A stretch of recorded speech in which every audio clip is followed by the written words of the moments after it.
Okay, forgive the chaos on my desk. I had a very stressful, about 3.5 hours actually, doing what I thought was going to be easy, and it turned out to be completely hard, stressful, and confusing. I think the 3001 Pro is the best of the DK series. That's it, bottom line.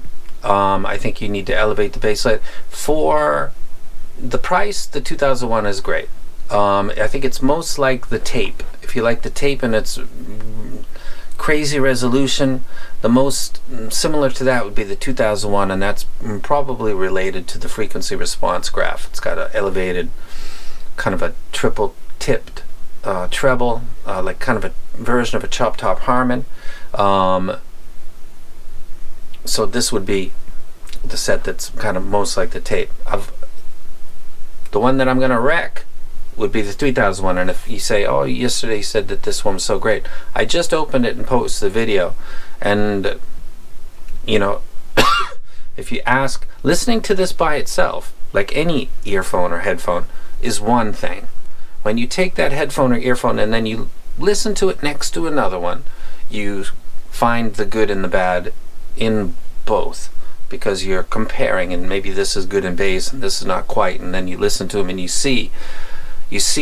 shine a light on what is not the strong point of this item, and then vice versa. When you listen to the Dunu DK 4001 by itself, it sounds fantastic. I was totally blown away by it yesterday. When I expand that to include the 3001 and the 2001, the whole thing changes. I wrecked the DK 3001 Pro, and it's not like shoot it down the middle, because it just does better. I compared the FiO FH7 because it's very similar. This is on another level from this. I compared them directly. I expected people to ask, and I personally wanted to know myself. I think that it's just another level of this. It's better than this. The vocals are not as forward. It's not, the parts of this that got me are not present on this. Bass is so under control that I used a PEQ on point, whereas this is it's got a hazy, that's the problem with the FH7s. It's got a, when you're listening to something like the tape, for example, you take the tape and you listen to it, and then you listen to FH7 and you A/B that, you're going to come away and think this thing is hyper detail and this is a not quite as good, but I like it anyway, whatever is your justification. This is not the same level as this, but you might love this. But if you got the tapes and then you A/B them with stuff that's got a lot of little things going on, high frequency things and stuff that exists in the middle, there's a kind of haze caused by the bass and the Super S turbo thing that they got going on that makes your ability to perceive what you can catch easy with the tape not so good with FH7. So I did take out the FH7 and I did compare it. I did take out the tape just to compare because I think these are resolution beasts. These are very good. For people that got QC problems, I apologize. I didn't cause the problem, but a lot of people are happy with it, and I can use this as reference. Most similar to this in resolving would be this one out the box, with better bass would be on this than this. The best sound overall is coming out of the 3001. Now let me get to the music. Let me start actually with Peter. Okay, there we go. Frampton comes alive. Do you feel like we do? Do you do? There's a point where he starts doing that voice box where he's got the tube going into his mouth, and you know, do you feel like I do? And he's kind of playing it through the guitar, and he's like breathing through the tube, but like the rappers did a few years ago. T-Pain, they started doing that stuff. They took it and started playing with it. Peter Frampton and others were doing it 30 years ago. There's a point after that at about 9 minutes forward where he's really getting in and starts doing his jam, and the crowd is kind of erupting on the left and right at certain moments, kind of rising and falling. This was one of the things I keyed in on because I was trying to get perceived stage. And people think, oh, stage is, you know, bullshit. No, it's not. Psychoacoustics is real, and it's a study of you know, the human brain and the ear and the how humans hear is a known quantity, and how to manipulate that, the brain, using sound, is known and studied in psychoacoustics. So there are ways to make it seem like things are where they aren't really. So the perceived stand-up cheering for Peter Frampton seems really far to the left and right. As a matter of fact, all the way to my left and all the way to my right. It's a big surprise, actually, because I didn't expect that. This does not do that. This doesn't either, but the treble graph would make you think that it would. It doesn't. I tried it. I OCD'd on this a little bit more than I should have, but stage is something that people talk about a lot. This gives me left rise of people cheering, right rise of people cheering. It does, it kind of happens a couple times between 9 and after on this track. Stage to the brain is bigger on the 3001 than it is on either of these two. My second choice would probably be this one, because this sounds quite subdued. I don't believe in burn-in, but this set might actually need it. So Peter Frampton sounds best on the 3001. Let's get back. Tupac, I talk about him all the time because I love this double LP, which I have right here, is, along with Good Kid, Mad City, brilliant. It's not, forget the DSD vinyl rip. It's just a good double LP, mastered really, really well. When I first listened to the bass on the 3001, I thought, that sounds a little bit polite. And then I PEQ on the 160, and I thought, there we go. And then I went 12 at 55 hertz and was shaking. The metal is vibrating in my ear, and I thought, this is basshead potential. But it didn't have that.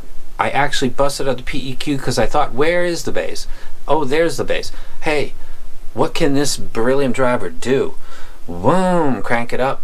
And I know the DX160 is doing work because it gets really hot when you use the PEQ, so that makes me feel like it's not really a software thing that much, like it would be if you use Neutron.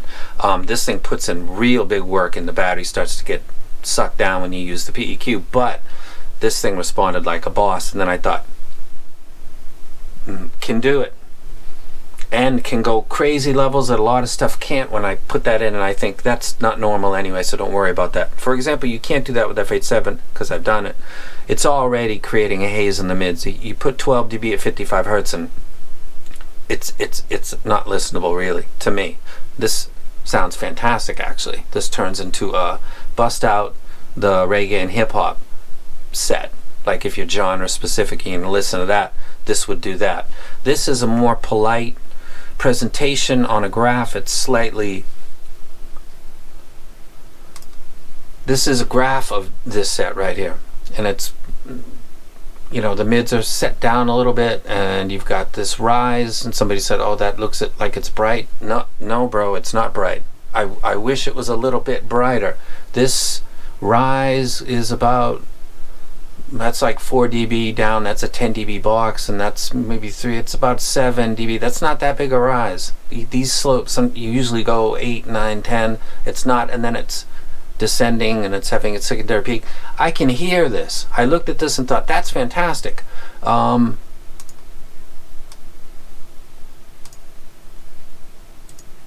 Actually, that's fantastic. That's the 3001. That has a notch at 4K similar to the B-Lawn, similar to the T4, where it's a small notch and it gives you back the info over here and over here. I'm not getting any lack of completeness in cymbals. Let me go back to the music and be very specific.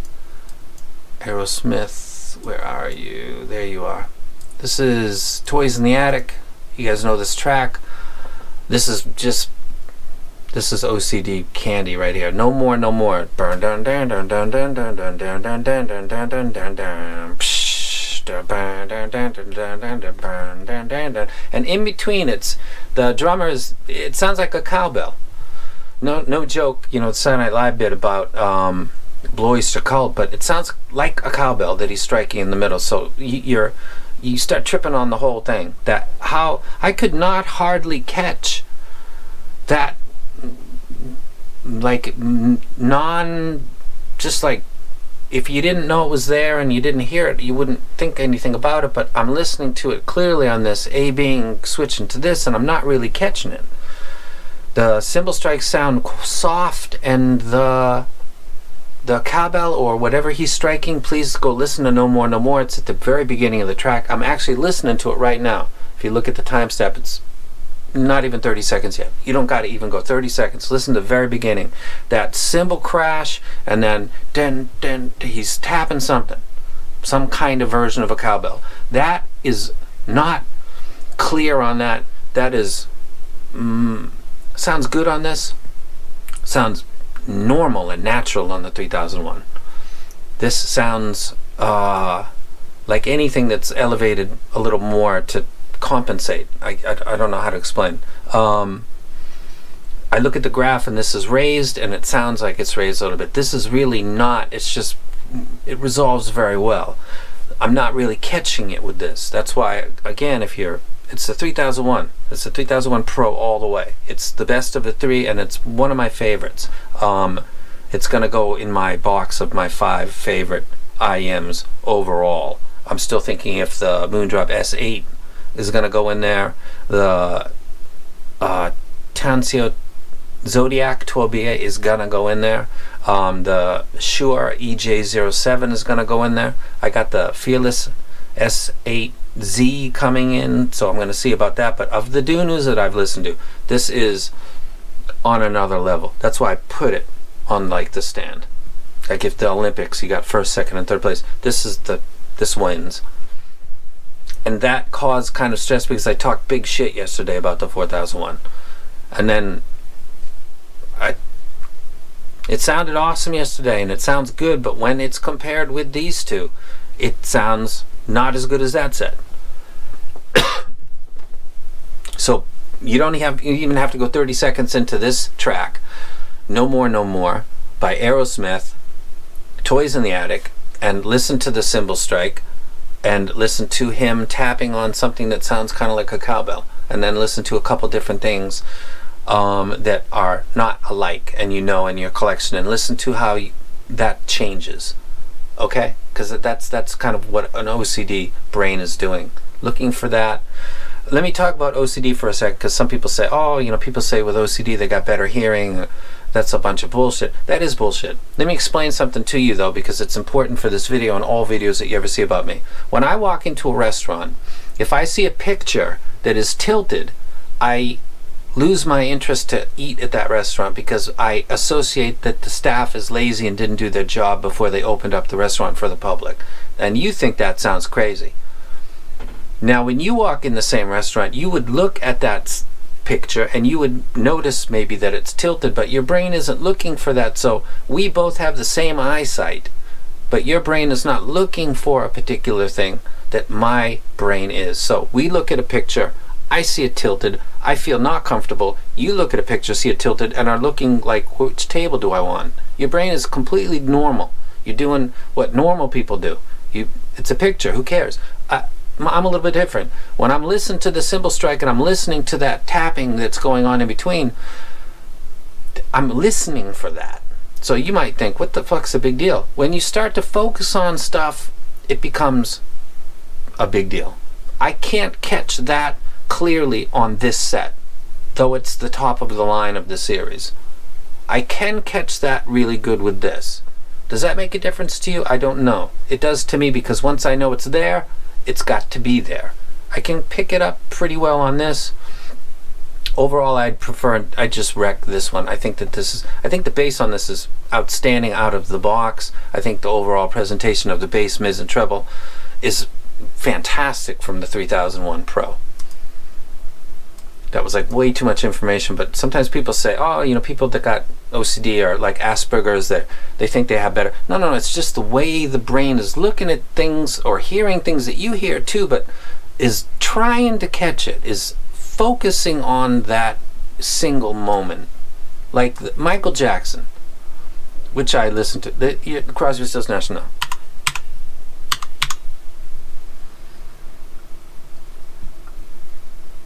I don't know if people I cannot catch the left channel beep on any of these.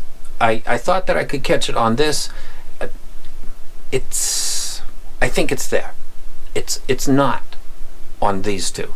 I think it's there on this one. I've confirmed that today. But that moment of listening for a left channel beep at 127 timestamp to 131, 132 timestamp is not what people usually do. But to me, that's a way to tell of just the overall clarity of a set. Like the tape will do that. But because that's an abnormally resolving set. The FH7s could never do that. Never, ever would that catch that. This track, I'm being very specific with you guys. I'm trying to not to be the guy that says, it's high, it's wide, it's deep, it's got timbre, it's got no. Let me get no. The hell with that.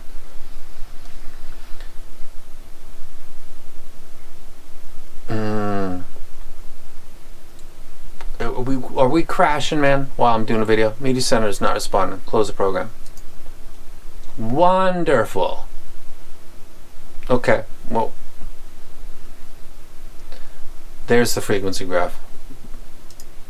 Pay money.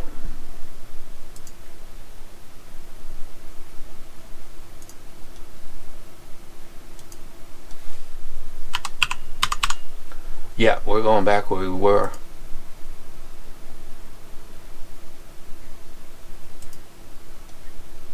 Okay, that's what the problem was. No. So on the left channel at, where are we, 48? I wouldn't be there. 114, 123. That would be a good spot maybe to start. I would start about 115 and then continue on to about 145. 127 to about 131. There's a very subtle double. It's like a horn and an echo kind of sound. It's a very soft beep. It's left side only. And it doesn't occur at any other point because I've listened hundreds of times to see if it's something else. It's something that was in the mix and nobody noticed it. That's all. So somebody with OCD notices it and then, hey, I'll use this to see what can and what can't, and tons of stuff can't. I've never heard headphones that can pick it up, by the way. I think I can catch it on the 3001. This is when I took the cable and switched the cable on this because I thought, man, am I having a cable issue? No, I wasn't. That didn't happen.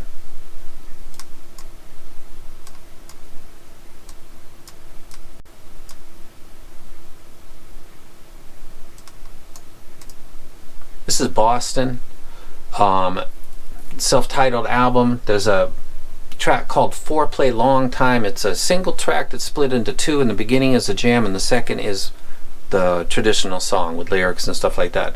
There's parts in this where Tom Schultz, I think is his name, and the bassist for Blind Faith is Rich Gretsch. So I think I didn't explode heads right there.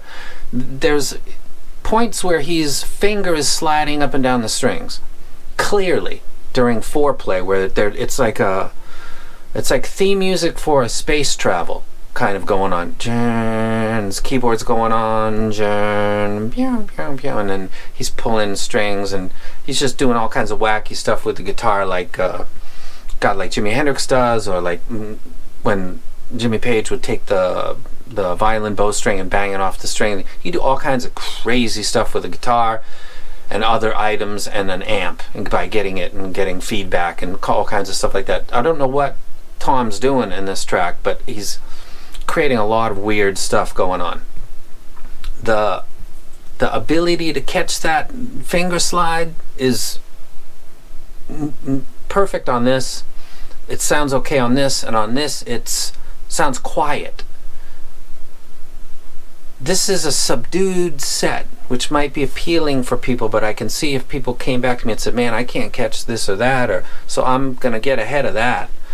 I'm gonna burn these in just for the hell of it, because Dunu does such a good job with this, and these are so great for their price, and I can wreck them easily, that I gotta think that this is, I don't know,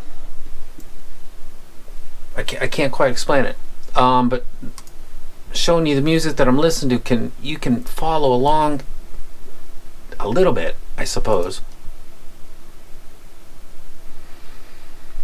Funeral for a Friend, Love's Lies Bleeding. This is the same as the track that I just talked about, where it's really kind of one song that doesn't stop and then go to the next track. It's kind of just keeps, Funeral for a Friend goes right into Love Lies Bleeding. Funeral for a Friend is basically an instrumental, just like Foreplay. This is Foreplay. Funeral for a Friend, and Love Lies Bleeding is It's Been Such a Long Time, where the lyrics and come in, and it's the part 2 of the song. So Funeral for a Friend is keyboards and a lot of stuff that if the harmonics are odd in the treble, this Funeral for a Friend would be something that would kind of grate on you. On the 4001s, there's not really enough there to, it just sounds quiet. Like the RME, it doesn't have enough power, but this got tons of power. So that's not the issue. And I switched the cable a few times, back and forth, and was thinking I don't want to do that, but it's MMCX, so I did it, and it's got nothing to do with the cable. I can't quite explain it. And again, it sounded better on the DK3001. I think this is a great set if you don't like playing with EQ and you just want to plug and play, kind of like the tape. I would think that the most similar item would be the DK2001. If you're somebody that likes the FH7 but you thought you wanted more clarity, that would be it. If you're somebody that likes the Sony EX1000, because remember I had to jack this up at 55 Hertz. I have to do the same thing on the Sony. The treble has got different peaks, but it's all the detail. The EX1000 helped the OCD listener get born, man. That I could hear stuff with that I couldn't catch with other stuff. That's why I still got it customized like thrice, once, twice, 3 times. Sent that thing to Michigan. That's been to Michigan more than I have. I've never been to Michigan. My EX1000 has been there 3 times, or at least 2 times. This is a very impressive set. This is a set that I got to spend more time with. I can't wreck it at this point because I'm not getting my head around it or something. The 2001 is, lots of people have this, lots of people like it. I agree with their statements of how great it is. I think it's really good. I think the 3001 doesn't get the love that it deserves because I got 3 of them in front of me, and with them being switched, A, B, A, B, you cannot do A, B, C, really. You do A, B, then you do A, B, and then you do, A, B, you 1, 2, 1, 2, and you switch in, like this sounds good with that, compare it, switch it out, listen. I can't do that with 3. I don't know if anybody can. I can't. My brain goes this to this, this to this, this to this. I can't do another step on that because I lose what was the original one. I only can go back 1 and this, compare. I can switch this to another thing and switch this. I can A, B and switch what A actually is and B actually is, but I can't A, B and C, and I confirmed that when I did this. So all of the comparisons between these 3 were done 1 to 1. Like I compared the 3000 to the 2000. I compared the 3000 to the 4000. Can you understand what I'm saying? And that was it. I wasn't doing 3 at one time because I can't. I don't have those skills. Or I can, but I don't trust that that's really got any accuracy to it. So I'm going to wreck the DK3000, and I'm going to wreck it strongly. I think it's worth the investment. I think you get all of the attachments that come with the 4001. You can switch you can go 4.4, 3.5, 2.5, 3.5 Pro, which is like it's kind of like another form of balance. So you've got actually kind of, I think, 3 balance connections plus the 3.5, and you don't need to change the cable, and the cable is really, really good. If you bought this set and you like it, I get it. The bass is brilliant on this. The bass is brilliant with a little bit of help on this, but I kind of like that I need to do that because the EX1000 is the same. I need to listen to the music and then think, okay, you know what? I'm going to go ahead and set a profile for this set. I'm gonna put 3.5 dB at 55 Hertz. That's it. Save it, and then when I use this set, I'm going to do that, like that. This would be plug and play and go, but I don't think this has the quality that this has, just the overall resolving ability. I don't know what to say about this set right now. I don't know. I'm slightly confused.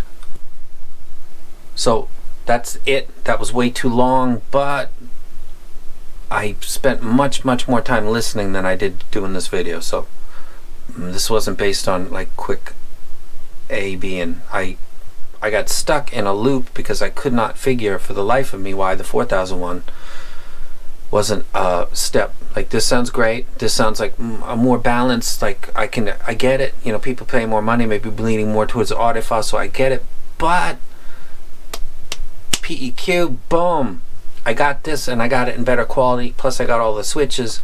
This should be a better listen, and I'm not getting that yet. So if you saw my video yesterday, you just hyped it up yesterday. I just got it yesterday, man. I just opened it, listened to it by itself, and you ask comments in the unbox, that's gonna happen. That's why I separate my unboxes and my reviews, because I need time. I gotta listen to real music, and I gotta think, why do I think something's good? This stage goes left and right, straight out. I know that. I know the song. That was Peter Frampton that does that. The bass will rock like the ASG 2.5s, listening to Bone Crusher, Bun B remix, Grip in the Grain.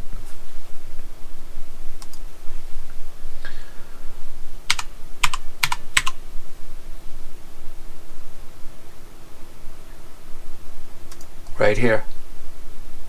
No, turn you around. We're cool with that.